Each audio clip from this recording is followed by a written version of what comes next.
pantas untuk bangsa lain,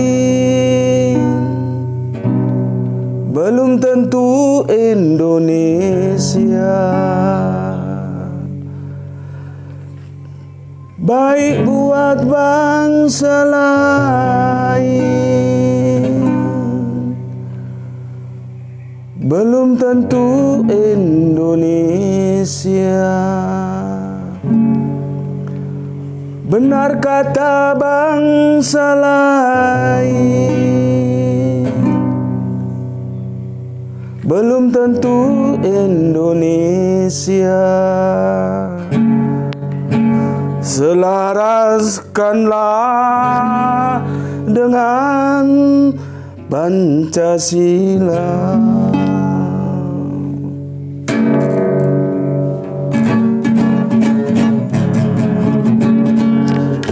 Ternyata sulit juga menyanyi. Inilah.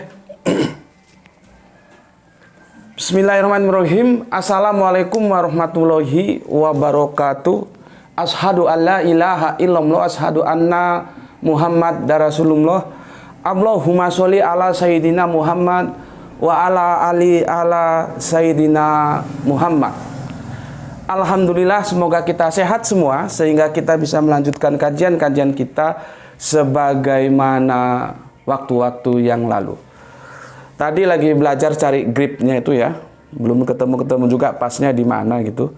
Itu adalah sebuah lagu yang dikarang oleh Raja Dangdut yang fenomenal, yang memang dia pantas untuk disebut sebagai Raja Dangdut ya, karena beliaulah yang menjadikan dangdut itu begitu fenomenal dan menembus segala ruang dan waktu. Dan memang dia memperjuangkan itu dari titik nol sampai mencapai titik kulminasinya yang sekarang kita tahu ya. Lagu itu menjelaskan tentang budaya ya. Lagunya itu tentang pembaharuan. Jadi ini yang bikin lagu ini, Raja Dangdut ini benar-benar hebat ya. Ketika carut marut belum seperti ini ya, kita ini kan kacau ini dengan pertarungan budaya yang ada di dunia ini kan. Lagunya sudah dikarang oleh si Raja Dangdut. Jadi menurutku itu benar-benar sebuah karya seni ya, yang harus diapresiasi. Karena dia membaca ke depan, sebagaimana aku pernah mengungkap Wind of the Change, yang itu karya dari supergroup Scorpion dari Jerman ya. Kali ini dari anak negeri ya, yaitu si Raja Dangdut yang menulis lirik lagunya dan telah menjadikannya idea sebuah lagu jauh sebelum keadaan kita ini porak-poranda sekarang ini, yaitu dalam judulnya, tajuknya itu pembaharuan. Ya itulah budaya ya, itulah budaya. Cocok bagi bangsa lain, bukan pasti itu cocok untuk bangsa kita. Baik untuk bangsa lain, bukan berarti itu baik untuk bangsa kita. Lalu di syairnya dikatakan semua itu harus diselaraskan, seiring tidak, seirama tidak dengan Pancasila. Gitu. Jadi lagu ini subhanallah tidak sesederhana yang kita dengar atau kita nyanyikan, tapi kalau kita lihat liriknya, nanti lagu ini akan menjadikan sebuah perbincangan, baik itu dari sisi agama, negara, dan budaya. Jadi benar-benar master ya. Dan begitu kok ada yang ngomong musik haram gitu loh. Ngajinya itu dibuka wawasan yang luas. Jangan ngomong musik haram. Lihat dulu. Musik itu bisa haram, bisa enggak, tergantung dia digunakan untuk apa. Seperti pedang itu juga bisa haram, bisa halal. Tergantung dia digunakan untuk menebas apa yang ditebas gitu loh. Ya, aku minum dulu. Bismillahirrahmanirrahim.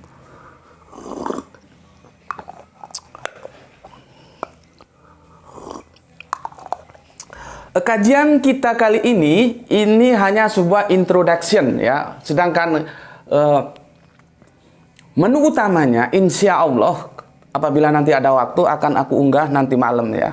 Kalau misalkan nanti ada waktu dan bisa kelar, insya Allah nanti malam aku unggah. Jadi ini hanya sebuah introduction ya, yang akan mengantar Anda, kalian semua, saudara-saudaraku, untuk mengikuti kajian yang nanti malam akan aku unggah. Insya Allah ya, semoga bisa ada waktu untuk, karena shooting itu perlu waktu minimal ya 1,5 jam, render itu juga, editing itu perlu waktu, nanti sorry, untuk mengunggahnya juga perlu waktu ya. Jadi minimal ada 3 jaman lah waktu yang dibutuhkan untuk sebuah produk video seperti ini. Oke, ini kita kasih tajuk mampir ngombe kali ini adalah Gospel Vicar. Gospel Vicar itu kalau kita di pondok-pondok modern biasanya itu ada sebuah kajian Gospel Vicar, itu adalah Gospel Vicar perang pemikiran. Jadi Gospel Vicar itu perang pemikiran. Ya, perang pemikiran. Dan seperti yang kalian tahu, perang konvensional itu berbahaya, ya. Berbahaya, ya. Tapi Anda juga perlu tahu bahwa perang pemikiran itu juga jauh lebih berbahaya. Karena dia akan merusak pemikiran orang dan itu akan berlangsung terus dari sebuah generasi ke generasi. Ya. Kalau perang konvensional itu dibatasi waktu. Begitu yang diperebutkan selesai, korban jiwanya berapa, dan sudah terjadi pemenang, selesai sudah. Yang menang yang berkuasa. Tapi kalau perang pemikiran, korbannya itu tidak nampak. Ya, tidak terus yang tewas berapa, kena rudal berapa, kena ranjau berapa, kena pelurunya M16 berapa, kena pelurunya AK-47 berapa. Enggak begitu. Karena namanya saja perang pemikiran, maka yang dihancurkan itu adalah pemikirannya. Dan pemikiran itu akan terus berjalan dan bergerak sejauh orang-orang itu hidup. Nah, masalahnya pemikirannya benar atau enggak, itu yang jadi masalah ya. Itu yang disebut dengan Gospel Vicar, perang pemikiran. Ini biasanya di pondok-pondok modern seperti Gontor itu ada perang pemikiran ya, kajian-kajian tentang Gospel Vicar. Karena aku juga pernah diskusi bersahabat dengan para ustadz-ustadz di Gontor sana ya, tentang tajuk ini, Gospel Vicar. Oke, ini Gospel Vicar. Jadi judulnya begini: kalau budaya dianggap cukup, mengapa Tuhan menurunkan agama? Nah, itu ya. Jadi Gospel Vicar kita, kalau budaya itu dianggap cukup, mengapa Tuhan itu menurunkan agama? Gitu. Ya. Ada sebuah obrolan dengan teman begini, sebetulnya agama itu tidak perlu. Untuk apa orang beragama? Terus aku tanya, lu kenapa memangnya? Gitu. Karena aku meskipun tidak beragama, aku juga bisa berbuat baik. Aku juga bisa berbuat sesuatu yang berharga, sesuatu yang baik bagi humanisme, bagi kemanusiaan.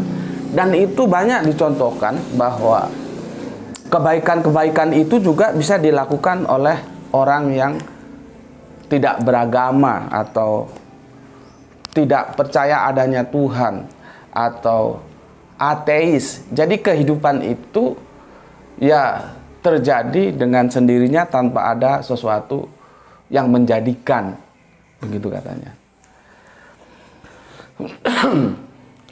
Karena yang mengatakan ini adalah seorang ateis, ya. Jadi aku tidak mempermasalahkan. Jadi dia mengatakan bahwa agama itu tidak perlu. Karena dia ateis, ya tidak masalah karena dia ateis. Artinya diskusinya nanti kalau mau dilanjutkan bukan masalah agama perlu atau tidak perlu, tapi masalahnya Tuhan yang aku sebut kemarin, pribadi yang sangat tinggi, itu ada enggak? Diskusinya di sana, ya.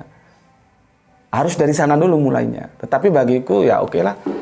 Dia sudah berpendapat seperti itu dan itu tidak masalah bagi seorang ateis ya mengatakan bahwa agama itu tidak perlu karena budaya itu sudah bisa menyelesaikan masalah. Dia bilang bahwa dia bisa berbuat baik tanpa harus beragama begitu. Oke.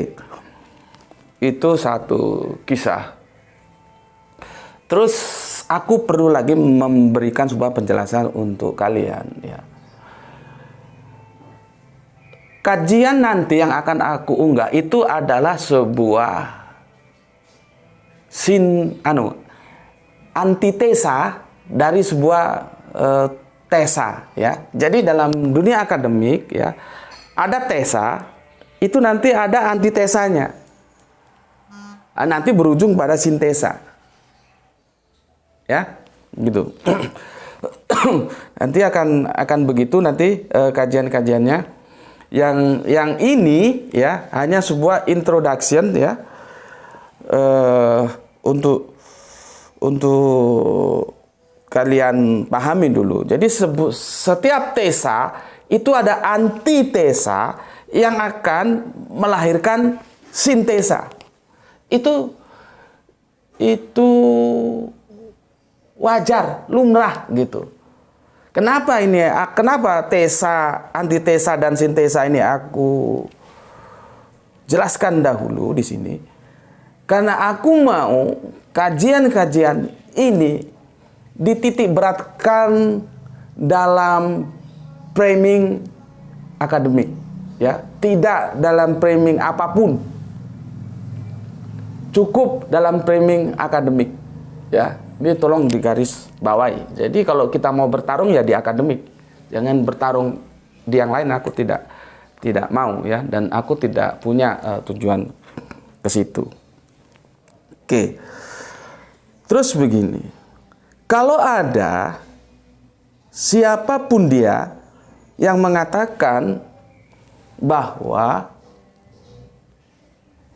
agama itu tidak perlu ya, budaya itu cukup untuk menyelesaikan masalah ya, sehingga agama itu dikesampingkan saja, maka kamu tanya dia beragama tidak gitu.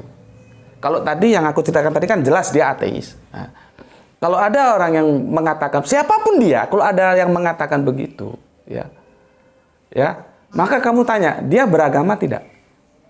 Nah, kalau dia beragama, tentunya dia percaya terhadap sebuah pribadi yang sangat tinggi. Iya kan? Baru kamu tanya berikutnya. Ini kalau orangnya ngaku beragama. Kalau seperti tadi orangnya memang sudah mengaku tidak beragama, tidak perlu dilanjutkan. Karena dia tidak beragama, ngapain dilanjutkan? Diskusinya seperti yang tadi aku bilang. Kembali lagi ke awal seharusnya. Bahwa pribadi yang sangat tinggi itu ada enggak gitu. Tapi kan dia beragama, berarti dia tidak mengakui adanya Tuhan. Itu tidak perlu dilanjut, ya sudah biarin saja dia punya pendapat seperti itu.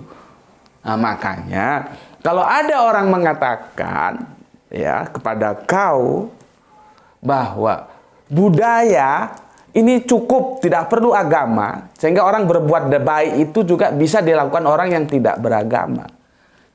Kamu tanya dulu, kamu percaya nggak adanya pribadi yang sangat tinggi, pribadi yang agung, pribadi yang maha mulia, yang itu disebut Tuhan itu, kamu percaya nggak? Tanyakan gitu kepada dia. Ya. Karena yang ngomong begini itu belum tentu ateis loh. Itu masalahnya. Yang ngomong seperti ini tuh belum tentu ateis. Bahwa agama itu dan budaya itu adalah sesuatu yang harus dipertandingkan. Makanya nanti gospel pikirnya agama dan budaya itu harus dipertandingkan atau harus disandingkan. Ini juga sesuatu yang tidak mudah untuk diselesaikan. Agama itu dengan budaya itu harus dipertandingkan atau harus disandingkan. Ini kan sesuatu yang juga tidak mudah untuk kita selesaikan. harus ada diskusi-diskusi panjang, ya. Nah, kalau ada orang yang mempertandingkan, bukan menyandingkan, ya, mempertandingkan antara agama dan budaya atau antara budaya dan agama, sehingga dia bilang begini, ini siapapun ya, aku nggak nyebut personal loh ya, siapapun ya, jadi ini universal. Begini, manusia atau bangsa ini bermartabat, dihargai orang kalau akhlaknya mulia, kalau budayanya mulia, ya, dan bagus, ya. Jadi bukan agamanya, gitu. Ya. Aku baca lagi. Siapapun kalau ada yang berpendapat begini, manusia bangsa ini bermartabat, dihargai orang kalau akhlaknya mulia, kalau budayanya bagus, bukan agamanya. Ya. Maka tugas kamu untuk menanyakan, pastikan dulu dia beragama tidak. Itu perlu, karena itu akan menjadi pijakan, menjadi titik awal kita diskusi, ya. Itu perlu, karena apa? Yang ngomong begini itu belum tentu orang ateis. Bisa jadi dia juga beragama. Gitu. Nah, kalau dia ateis, tinggalkan. Tidak perlu dilanjut. Kalau dia beragama, lalu ajukan sebuah pertanyaan seperti judul kajian kita. Ya, kalau budaya dianggap cukup, ya, mengapa Tuhan menurunkan agama? Itu tolong dia suruh jawab. Ya. Karena dari lagunya si Raja Dangdut tadi, ya, Om Raja Dangdut tadi kan sudah jelas. Baik untuk orang lain belum tentu baik untuk Indonesia. Benar bagi orang lain belum tentu benar bagi Indonesia. Itu artinya apa? Budaya itu adalah partikular. Ini harus dipahami. Budaya itu partikular, sedangkan agama itu universal. Ini kita harus pahami dulu. Kalau kita akan mendudukan agama dan budaya, sesuatu yang harus dipertandingkan atau harus disandingkan. Begitu. Ya. Sudah jelas kan? Kenapa Om Raja Dangdut itu bilang, ya, baik untuk bangsa lain, belum tentu baik untuk Indonesia. Benar bagi bangsa lain, belum tentu benar bagi Indonesia. Kita ini bangsa Indonesia. Artinya, setiap bangsa punya budayanya sendiri, dan budaya itu partikular. Baik untuk bangsa satu, belum tentu baik bangsa lain. Sedangkan agama itu universal. Tuh. Oke. Karena ini sebuah introduction, ya. Jadi tidak terlalu panjang sampai nanti kita ketemu di kajian utamanya, ya. Setidaknya dari judul ini kau bisa pikirkan dulu, ya. Kamu pikirkan sebelum nanti mengikuti kajian-kajianku. Dan aku ya perlu beritahu, ya, sebetulnya, ya, kehadiranku itu bukan untuk membela salah satu bangsa, bukan, ya. Aku nggak ada hubungan dengan Arab. Mau Arab, bukan Arab, aku nggak ada hubungan. Aku bangsa Indonesia. Ya. Semua suku bangsa di muka bumi ini sama kedudukannya. Tidak ada yang satu lebih unggul dari yang lain.